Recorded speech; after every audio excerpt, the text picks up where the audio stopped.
அனைவருக்கும் வணக்கம். நாம் வீடியோவில் பார்க்க போவது நன்னூல் சொல்லதிகாரம் பொதுவியல் என்ற தலைப்பிலிருந்து வினா என்ற தலைப்பை பார்க்க போகிறோம். வினா என்றால் என்ன, அந்த வினாவுடைய வகைகள் என்ன என்பதை இந்த வீடியோவில் பார்ப்போம். வினா என்பது நாம் அறிய வேண்டியவற்றை அறிந்து கொள்வதற்காக எழுப்பக்கூடியவற்றைக்கு தான் வினா என்று பெயர். அதாவது பல்வேறு சூழல்களில் வினாக்கள் வினவுகிறோம், விடைகள் கூறுகிறோம்.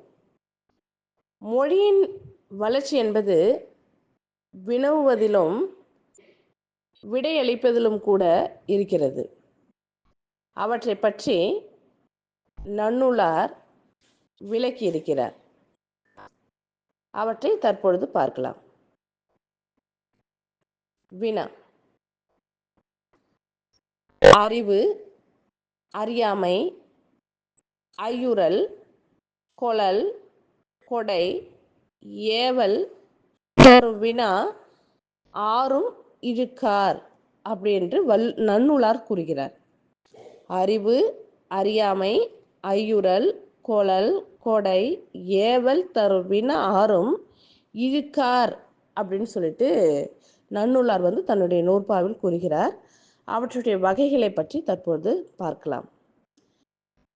அறிவு, அறிவினா, அறியாவினா, ஐயவினா, கொளல் வினா, கொடை வினா, ஏவல் வினா என்று வினா 6 வகையாக பகுக்கப்பட்டுள்ளது. இவற்றில் முதலாவதாக அறிவினா என்றால் என்பது. அறிவினா அப்படின்னு சொன்னா ஒரு ஆசிரியர் மாணவரிடம் வினவக்கூடியது. ஆசிரியருக்கு அந்த வினாவிற்கான பொருள் தெரியும், விடை தெரியும். அது மாணவனுக்கு தெரியுமா என்பதை சோதிப்பதற்காக கேட்கக்கூடிய வினாதான் அறிவினா. இந்த கவிதையின் பொருள் யாது? இத்திருக்குறளின் ஆசிரியர் யாரு? திருக்குறளின் எழுதியது யாரு அப்படின்னு சொல்லிட்டு நம்ம மாணவரிடம் கேட்கக்கூடிய வினாதான், ஒரு ஆசிரியர் மாணவரிடம் கேட்கக்கூடிய வினாதான் அறிவினா. இப்போ கூட சிலப்பதிகாரத்தின் ஆசிரியர் யார் அப்படின்னு சொல்லிட்டு மாணவனிடம் ஒரு ஆசிரியர் கேட்பது அறிவினா. அதுக்கு அடுத்ததாக அறியாவினா. அறியாவினா மாணவனுக்கு அந்த வினாக்கான விடை தெரியாது. அதை தெரிந்து கொள்வதற்காக ஆசிரியரிடம் கேட்பது. ஆசிரியரை எவ்வாறு கேட்பாங்க? இக்கவிதையின் பொருள் யாது என்று ஆசிரியரிடம் மாணவன் கேட்பது. ஏன்னா அறியாவினா அவனுக்கு தெரியாது, அதை தெரிந்து கொள்வதற்காக கேட்கக்கூடியது. தான் விடை அறியாத ஒன்றை அறிந்து கொள்வதற்காக வினவுவது. தான் அறியாத ஒன்றை அறிந்து கொள்வதற்காக வினவுவது எதுன்னு பார்த்தீங்கன்னா அறியாவினா. அதான் ஆசிரியரிடம் இந்த கவிதையின் பொருள் யாது என்று மாணவன் கேட்டல். இப்போ புரிஞ்சுங்களா? இப்போ நம்ம பார்த்தது அறிவினா பார்த்துருக்கோம், அறியாவினா பார்த்துருக்கோம். அதுக்கு அடுத்ததாக ஐயவினா. ஐயம் அப்படின்னு சொன்னாலே சந்தேகம். நம்மளுடைய சந்தேகத்தை தீர்த்து கொள்வதற்காக, தெளிவு கொள்வதற்காக கேட்கக்கூடிய வினாதான் ஐய வினா. இப்ப ஐயம் என்று எப்போதெல்லாம் நமக்கு தோணும்? ஒரு தூரத்தில் உள்ளது பாம்பா கயிறா, தூரத்தில் உள்ளது எருதோ பசுவோ. அப்போ ஒரு தூரத்துல ஒண்ணு நிக்குது, அது என்னன்னு தெரியல. அப்ப அதை தெரிந்து கொள்வதற்காக, ஒரு சந்தேகத்தை தீர்ப்பதற்காக, ஒரு ஐயத்தை தெளிவு கொள்வதற்காக கேட்கக்கூடிய வினாதான் ஐய வினா. ஐயம் நீங்கி தெளிவு பெறுவதற்காக கேட்கக்கூடிய வினா ஐய வினா. இச்செயலை செய்தது மங்கையா மணிமேகலையா? அப்ப நமக்கு யாருன்னு தெரியல. இந்த ஒரு செயல் நடந்திருக்குன்னு தெரியுது, அந்த செயலை செய்தது மங்கையா மணிமேகலையா? ஆக மொத்தத்தில் யாரோ இருவரில் ஒருவர் தான் செஞ்சிருப்பாங்கன்ற ஒரு செயல் நமக்கு தெரியுது. அப்ப அதை நாம் தெளிவு கொள்வதற்காக கேட்கக்கூடிய வினாதான் ஐய வினா. அதுக்கு அடுத்ததாக கொளல் வினா.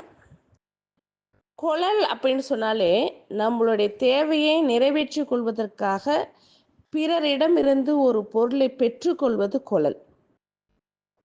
அப்ப நமக்கு ஒரு தேவை இருக்கு, நம்ம தேவையை நிறைவேற்றிக் கொள்வதற்காக பிறரிடமிருந்து ஒரு பொருளை பெற்றுக்கொள்வது.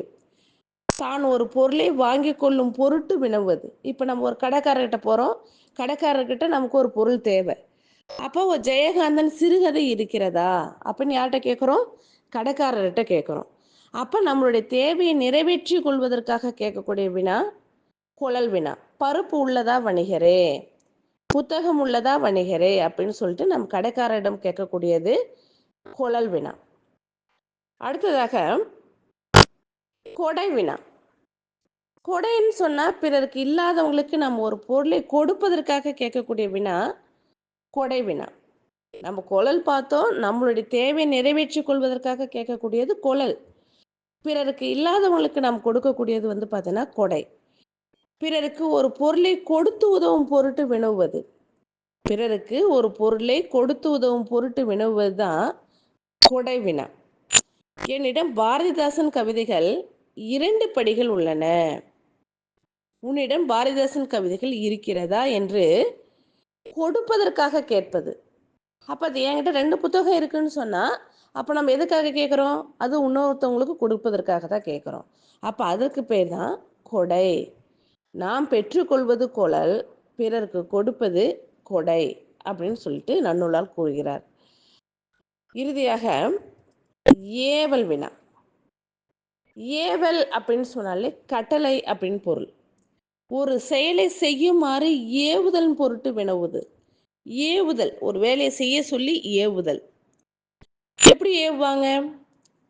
வீட்டில் தக்காளி இல்லை, நீ கடைக்கு செல்கிறாயா என்று அக்கா தம்பியிடம் வினவி வேலையை சொல்லுதல். வினவுதல், ஒரு வேலையை செய்ய சொல்லி கேட்குறாங்க பாருங்க. வீட்டில் தக்காளி இல்லை, நீ கடைக்கு செல்கிறாயா என்று அக்கா தம்பியிடம் வினவி ஒரு வேலையை செய்யுமாறு ஏவுதலுக்கு பேர் தான் ஏவல் வினா. அப்போ இது போல் வந்து 6 வகையான வினாக்களை வந்து என்ன பண்ணியிருக்கிறாரு? நன்னூலார் கூறியிருக்கிறார்.